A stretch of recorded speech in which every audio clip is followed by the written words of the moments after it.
Muy buenas noches, soy Carlos Elizondo, bienvenidos a Primer Círculo. Muy buenas noches, soy Federico Reyes Heroles, bienvenidos a Primer Círculo. Y hoy, obligado, tenemos que hablar del 20 de noviembre, de esta conmemoración de la Revolución Mexicana, que siempre se ha hecho, pero que ahora va a tener cambios significativos. Y es muy importante encontrarle algún sentido a la historia para no cometer los mismos errores. Y es por ello que hemos invitado a Alejandro Rosas. Alejandro, muy bienvenido, quien ha estado ya en este espacio y que es un gran divulgador de la historia. Alejandro, ¿qué es la Revolución Mexicana? Y yo te quiero hacer una pregunta muy concreta. ¿Qué forma tiene la Revolución Mexicana? Porque uno piensa en las revoluciones, en la Revolución Soviética, en todas las que emanaron de la matriz, digamos, marxista, y era como había una serie de etapas hasta que se llegaba al socialismo. Pero la Revolución Mexicana fue una explosión y después no quedó muy claro si íbamos o veníamos, nacimos recuperando constituciones y después nos fuimos para enfrente. ¿Qué es la Revolución Mexicana? Híjole, yo creo que ha sido todo. Yo empezaría por decir que una cosa es el hecho histórico propiamente, que podríamos abarcarlo de 1910 y concluirlo en términos del proceso en 1917 con la Constitución, pero eso hay que abordarlo en términos históricos, con fuentes, biografías, crónicas, ensayos y demás. Y otra es todo lo que se convirtió la Revolución Mexicana para un discurso político legitimador totalmente del sistema que surgió con la Revolución, que fue el sistema político priista, valga la expresión así llana, que era PNR 1929, Partido Nacional Revolucionario, luego fue 1938 PRM y en 1946 finalmente PRI. Entonces, la magia de la Revolución Mexicana desde el discurso político del sistema fue que la revolución era el origen de todo lo bueno que le podía pasar al país. La educación, la justicia social, el sindicalismo, el crecimiento económico, el desarrollo, todo el argumento y toda la retórica política del siglo XX se fundamentó en la Revolución Mexicana. Entonces, por eso fue tan importante para el sistema, porque la revolución pudo ser nacionalista con Cárdenas, luego fue industrializadora con Miguel Alemán, luego fue estatista en los años 70 con Echeverría, un poquito con Díaz Ordaz, incluso hasta neoliberal. Fíjate que en el Congreso, entre 1952 y 1994, la palabra Revolución Mexicana se utilizó más o menos 19,000 veces. ¿En dónde? En el Congreso. En las sesiones del Congreso, de acuerdo al diario de debates, ahora se puede hacer con los buscadores y todo eso. Pero el mayor número de veces que fue invocada la Revolución Mexicana, curiosamente, fue del 88 al 94, en la época de Salinas de Gortari, porque era necesario empatar, como en los otros momentos, había necesario empatar, en este caso, el neoliberalismo, la globalización y la interdependencia con la Revolución Mexicana. Entonces, por eso digo, la revolución dentro del discurso legitimador fue todo. Lo que tú quieras, era camaleónica totalmente. Ahora, la pregunta tuya sí creo que es muy interesante porque ha habido desde siempre, o desde hace muchos años, muchas interpretaciones de la revolución. Desde quien la pone como un movimiento eminentemente político, y si uno ve el nuevo logo del país, ahí está Madero. Y Madero no era otra cosa que un demócrata, alguien que quería una elección, la perdió, se enojó, se sublevó un poco como lo que se sublevaron contra Evo Morales, y luego pues ganó el movimiento, duró lo que duró en la presidencia, pero no tenía mayor ambición de reforma social. No. Pero lo que es muy interesante del proceso es que se rompe el orden político y por ahí ya surgen pues, todo tipo de expresiones. Y ahí surgen exactamente ese tipo de personajes como Carranza que tienen una visión muy amplia, porque efectivamente lo que hoy conmemoramos, lo que es el 20 de noviembre, es prácticamente una revolución política que se define nada más con el sufragio efectivo, no reelección. Para Madero todo se definía con la democracia y una vez triunfantes, la democracia tenía que derramarse sobre todos los aspectos de la vida cotidiana y entonces tener un país mejor. Así básicamente, siendo muy simple, digamos, en una explicación. Lo matan y entonces la primera parte de esa siguiente revolución es política. Restaurar el orden constitucional tal cual. Por eso Carranza le pone al ejército constitucionalista. Y, por eso el estandarte del 57. Y por eso la Constitución del 17 era una reforma a la Constitución del 57, digamos. Desde el punto de vista histórico, nuestro marco constitucional es el del 57 con algunas adiciones. Adiciones muy importantes que el propio Carranza, después de ese primer momento de romper el orden, de restablecer el orden constitucional, se da cuenta de que sí hay una serie de contradicciones sociales muy importantes. Y entonces él hace, conforme le va derrotando a Huerta, empieza a añadir todas las banderas socioeconómicas a lo que se llaman las adiciones o las reformas al Plan de Guadalupe original, que era eminentemente político también, le suma lo que sería la reforma agraria, lo que sería la cuestión obrera, lo que sería el petróleo. Pero siendo cierto esto, la constitución que él manda no trae el actual 27 constitucional ni el 123. Estos son como peticiones del ala más radical de los constitucionalistas que lo rebasan, tienen que redactar un nuevo texto y salen con esta cosa tan original y tan contraria al espíritu de la Constitución del 57. Y ahí hay un actor silente o medio oculto ya en la historia oficial, que es la Convención de Aguascalientes, que de alguna manera juega el papel de los radicales, ¿no? Empieza a hablar de derechos obreros antes de que el constitucionalismo lo tomara, derechos de la mujer, derechos de los hijos, en fin, hay una serie de reivindicaciones. Y la revolución, digo, la Convención de Aguascalientes, que va a durar, propiamente las sesiones son de octubre a noviembre, pero luego va a tener gobiernos convencionistas que son los que van a defender Villa y Zapata. Pero lo importante de la convención y lo que podríamos decir es el único momento en que podemos decir que el pueblo triunfó en términos reales. Es decir, eran Villa y Zapata.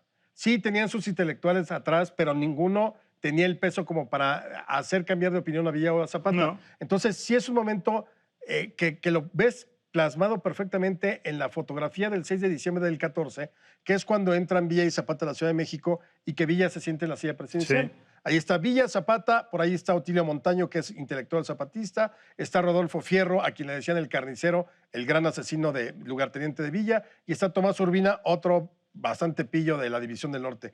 Y atrás está el pueblo, o sea, atrás de la fotografía, puro colado, que seguramente llegaron con ellos en el desfile. Ese es el único momento que podemos decir que el pueblo propiamente ganó, o al menos en esos momentos. Pero digamos, la democracia es siempre representativa porque no hay una unidad.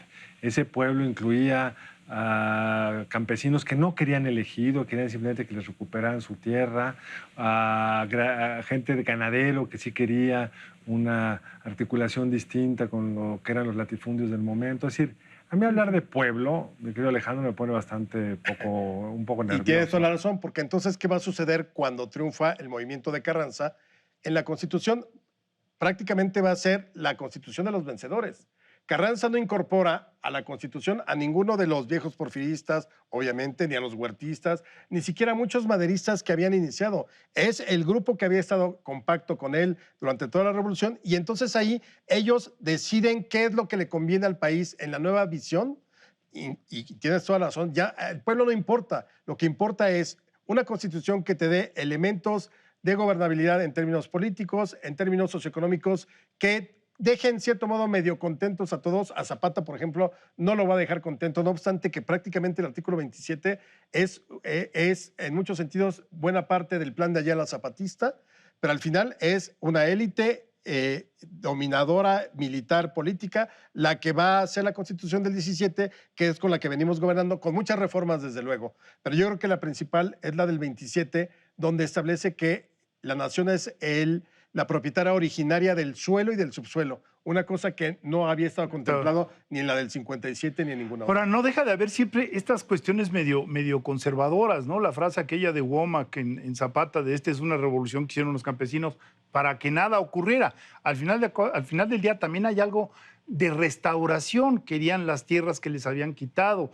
No hay un proyecto de futuro en esos primeros, yo diría, década y media. No hay esta idea de vamos hacia adelante, vamos a industrializar. No, pero incluso desde el punto de vista agrario, este historiador de la Universidad de Chicago, Emilio Cury, ha mostrado muy bien que el ejido para ellos no era la solución. No era. Ellos querían propiedad privada. El ejido era una fórmula intermedia mientras entendían cómo iban a repartir la tierra. Y luego el sistema político fue utilizando todas estas figuras para el control político. El ejido es el gran articulador del PRI con el campo, al que le quita la tierra, le da o le quita el crédito agrario, lo que ustedes quieran, claro. Pero no era el objetivo de Zapata ser un ejidatario, no tenía ni el concepto de ejidatario. No, yo creo que Zapata y los Flores Magón y todos los que ya no sobrevivieron a la formación ya del Estado que surge de la Revolución Mexicana o del gobierno, se hubieran revolcado en sus tumbas. Es decir, haces todas estas, el gran reparto agrario de los 30, sí, muy bien elegido, que no era como la idea original. Sin embargo, ¿con qué controlas todo eso? Con la CNC.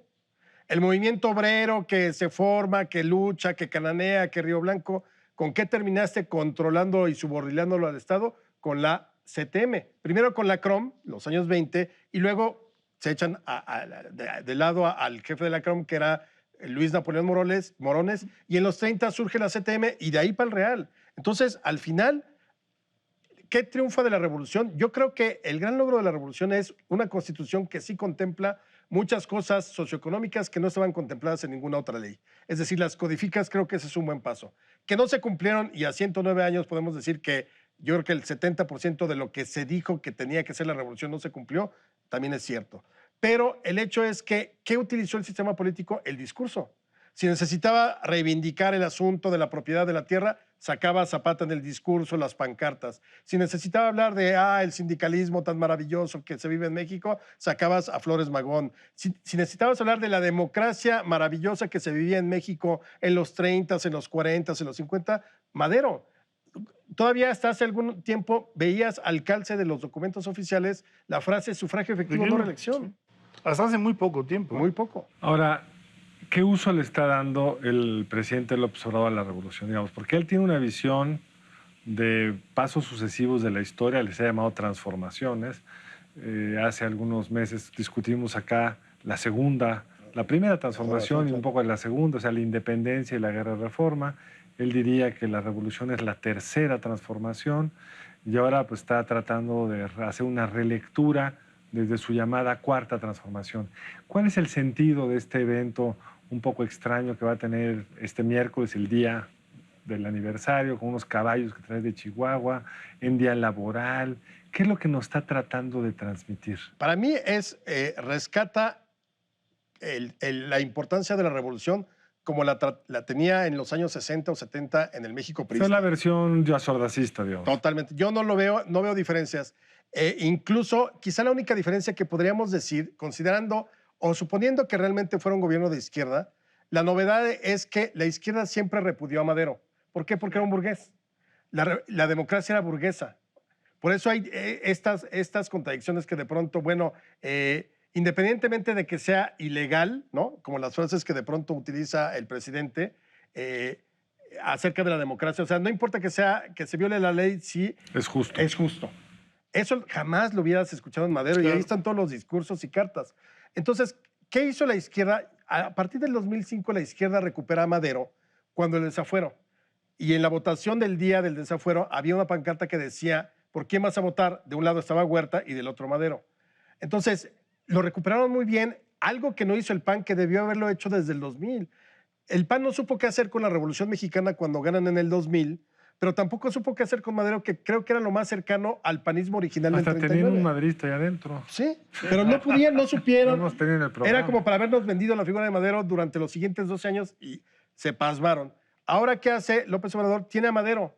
Y ya hay homenajes en su muerte y citas de Madero, pero realmente fue una figura alejada. Eso quizás sería la única novedad. Todo lo demás es que va a haber una gran representación que es histórica porque nunca se había representado en el Zócalo. Que sea en el Zócalo es histórico, pero, por ejemplo, había en los años 70 en el Auditorio Nacional lo que se llamó el Teatro de Masas. En estas épocas de la Revolución de la Independencia, tú ibas al auditorio a ver una representación con 1000 personas en escena representando cuadros históricos. Sí. Entonces veías al Pípila, veías quizá la toma de Ciudad Juárez o la entrada de Villa y Zapata en el auditorio. Ahora lo ves afuera.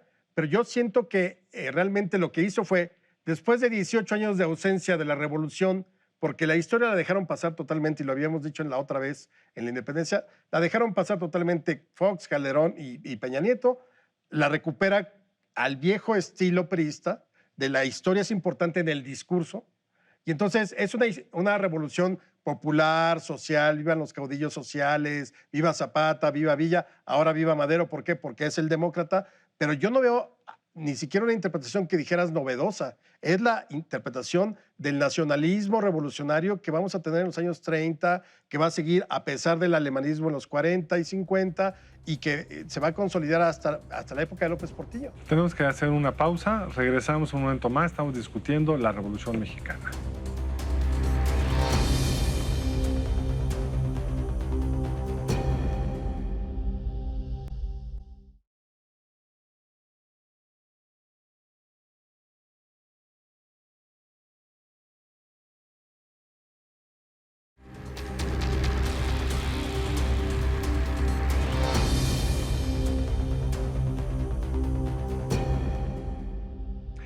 Estamos aquí con Alejandro Rosas platicando, discutiendo qué es la Revolución Mexicana en este siglo XXI, Alejandro, porque es invocación del pasado, pero a la vez es matriz, digamos, ideológica de una proyección al futuro. Este 20 de noviembre, cuando antes había desfiles deportivos, ahora va a ser otra cosa. ¿Cómo se está usando a la Revolución Mexicana? Mira, yo diría que la revolución no andaba muerta, andaba de parranda. O sea, se fue 18 años como de descanso, pero este régimen, y conforme ellos tienen la lectura de la historia, es una lectura, una interpretación de la historia muy similar a lo que era la historia oficial de los años 60 y 70. O sea, creo que no hay variaciones muy nacionalista. Este asunto, por ejemplo, de que España pida perdón a los pueblos originarios y todo ese asunto. ¿Eso también estaba en los 60 y 70? Sí, o sea, todo este antihispanismo es totalmente... Pero los presidentes llegaron a solicitar eso. No, eso es ya mucho del siglo XXI, o sea, y porque lo hemos visto en otros países. Pero ese antihispanismo feroz, los tlaxcaltecas traidores, la traidora de Malinche y todo eso es totalmente del régimen, del sistema político mexicano priista. Pero entonces, así, yo no veo tampoco esta celebración del próximo miércoles, que es muy raro porque tendría que haber sido quizá el 18, ¿no? Porque es el día del puente. Pero hacerle el mero 20 era exactamente como lo hacía el sistema político mexicano, que no se permitía que ese día no hubiera festejo. Y el festejo, a diferencia del 16 de septiembre, que era el desfile militar, este era un desfile que en principio era como deportivo. Sí, sí, sí. Y a los burócratas se les repartía los PANs para que participaran. Ya luego vimos a Fernando de Valenzuela en los 80, a los grandes triunfadores del olimpismo, o Hugo Sánchez por ahí y demás. Y este desfile desaparece más o menos en la época ya de Fox, quizá un poquito antes. Yo creo que con Zedillo los últimos 2 años ya no. Pero lo interesante de todo es que hoy vemos que va a ser el 20, o sea, no hay gran diferencia. Ahora va a ser un desfile histórico, me imagino que desfilarán Adelitas, una representación de Zapata y Villa y demás, pero recupera básicamente lo que era el siglo XX. No, yo no veo tampoco ningún tipo de interpretación distinta. Y es un discurso legitimador totalmente. Es la revolución. Nosotros venimos de ahí, de esos principios sagrados, sacrosantos, porque ellos Zapata defendía la justicia social y Villa la educación y Madero la democracia. Ahora nosotros somos la herencia directa de eso. Que eso fue lo que siempre vendió el sistema político priista. Sí, que ellos eran los herederos. Ahora, digamos, en la historia oficial, ¿cuál era el crepúsculo de la historia mexicana? El punto máximo de evolución en la fundación del partido oficial en 1929. Sí, como heredero de la revolución y luego la expropiación petrolera con Lázaro Cárdenas, etcétera. Pero decías al principio del programa que después de 109 años o 102 de la Constitución, pues estas promesas, buena parte de ellas no se han cumplido. Si uno ve los indicadores sociales de México, que tuvo revolución, y los de Chile, que no tuvo, los de Chile son muy superiores a los mexicanos. O incluso el de Brasil, que tampoco tuvo revolución, pues más o menos se movieron en parejos, en simetría, sin grandes cambios, desde principios del siglo XX. Es decir, que el significado real para la gente en materia de sus indicadores principales socioeconómicos no se nota. Entonces, en los 50 todavía puedes hablar del proyecto que viene, y si los neoliberales lo abandonaron es porque quebró el Estado, buscando cumplir los objetivos de la revolución quebró. Y este gobierno, ¿cómo va a poder acercarse a esas metas de la revolución con el puro discurso? Cuando lo que estamos viendo es escasez en medicinas, que la cobertura universal que planteaban de saque ya se están echando para atrás en materia médica. ¿Cómo concilias ese discurso Yo con la realidad? Yo creo que más bien lo que va a imperar es el discurso, más que el hecho, porque al final, después de 109 años de revolución y 102 de constitución, lo que imperó y que podríamos decir, sí, claro, se fundaron instituciones importantes y todo, pero nunca hemos sido un Estado plenamente institucional ni plenamente con Estado de Derecho. O sea, eso es una deuda pendiente. Yo creo que, ¿qué va a suceder ahora con este nuevo gobierno? Le está apostando al discurso, esa repetición de y Madero dijo y contra Madero fue la reacción y los malos periodistas y Juárez decía a mis amigos justicia, es decir, yo creo que frente a la realidad, a los hechos concretos, a los números fríos, cuando están dando de que no hay crecimiento y otra serie de indicadores que alertan de la situación real del país, la defensa que hace este gobierno es el discurso. Ese discurso que siempre va a ser efectivo. Sí, nosotros como Zapata, tierra y libertad, porque cada uno debería tener su tierra y porque el neoliberalismo hizo que quebrara el campo mexicano después de la reforma del artículo 27 en el 92. Y la educación, sí, porque el neoliberalismo. Y entonces te vuelves a sumar o a subir a las banderas ideológicas de la revolución, pero en el 2019. Y las vas a estar cantando constantemente y cualquier fracaso va a ser responsable ¿de quién? De los que están en contra de nosotros, como lo hacía la revolución. La revolución era simplemente o estás conmigo o estás contra mí. Y si estabas contra mí, eras reaccionario, eras panista, desde luego en ese momento, o sinarquista, o todo aquello que no encajaba con el discurso político priista. Por eso la transición democrática tardó tanto tiempo, porque al menos para la gente era mucho más importante lo que el sistema político priista enarbolaba, que era la justicia social, la educación gratuita, el libro de texto, la seguridad social, que era muy importante. ¿A quién demonios le importaba un voto? Y a la gente no, porque si algo hay que reconocer al sistema político priista es que sí, hubo fraude y todo, pero nunca dejó de haber una elección.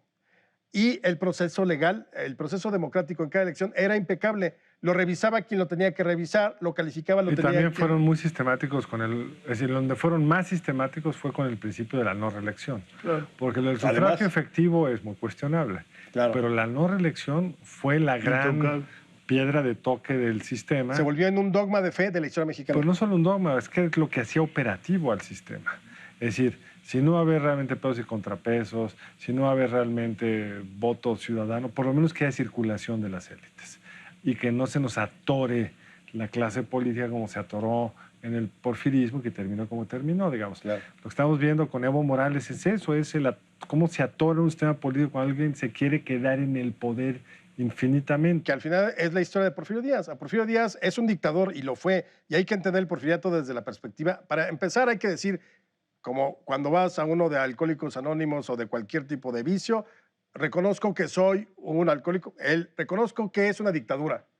A empezar ahí, Pero y ahí empezar pero dictadura en el sentido de que se reelegía y se reelegía. del poder autoritario y la manipulación de las fuerzas políticas. Porque la reelección, no hay ninguna vez de las 7 reelecciones que tuvo Porfirio Díaz que haya sido fuera de la ley. Exactamente. Todo fue modificando o reformando la Constitución, como mandaba la Constitución con los diputados. No, mejor una vez, ok, una vez. Ahora una vez, pero no consecutiva, otra vez. Oye, mejor 2 veces seguidas, sí, hasta que reelección indefinida. No se le puede achacar a Porfirio Díaz que haya sido alguien ilegal, salvo cómo llega al poder, que es un golpe de Estado contra Sebastián Lerdo de Tejada. Y que no había elecciones de verdad. Bueno, y además lo habían acusado de fraude a Lerdo, etcétera. Pero de ahí, desde el momento del 76, 1800, hasta que deja la presidencia, Porfirio Díaz no arrebató nunca el poder a la mala. Quizá la única muy cuestionable es la de Madero, porque lo mete a la cárcel con una artimaña y demás, pero en general todo siguió los procesos democráticos que marcaba la Constitución. Suena conocido, ¿no? El hecho de que modifiques la Constitución o lo que sea necesario hasta la Constitución para poderte perpetuar en el poder. Y entonces volteamos hacia abajo y vemos Nicaragua, vemos cualquier cantidad de casos en donde se ha permitido esto y el principio de no reelección. Claro. Pues tenía un sentido de circulación de las élites obligadas. Yo creo que una de las estabilidades mayores del sistema político comparado con América del Sur ha sido la no reelección. Porque eso le permite todos los defectos que todo gobierno tiene, pues no reproducirlos en automático, porque siempre quien está en el poder tiene una enorme ventaja. Por eso construimos todo este sistema electoral donde el presidente no puede participar de forma alguna en la elección intermedia, en la elección presidencial se tiene que retirar también, no puede inaugurar cosas, no puede darle espaldarazo al candidato de su partido. ¿Por qué? Porque queremos y creemos que el que está en el poder no debe de afectar al ciudadano en su voto. Y claramente los que se van reeligiendo en el siglo XIX, el caso de Porfirio Díaz, y en el XX, todos estos de Kirchner para arriba, pues lo que están construyendo es la semilla de su destrucción. Pero el tiempo se nos está yendo, Alejandro. Yo lo único que diría una frase más es, Porfirio Díaz es el gran constructor de la obra del porfiriato, pero a la vez es el gran destructor por no haber entendido cuándo tenía que retirarse, dejando o pastoreando una transición. Pero tenemos que saber cuándo retirarnos, que es ya. Exacto. Muchas gracias, Alejandro. Gracias. Alejandro, muy buenas noches. Nos vemos aquí la próxima semana en Primer Círculo.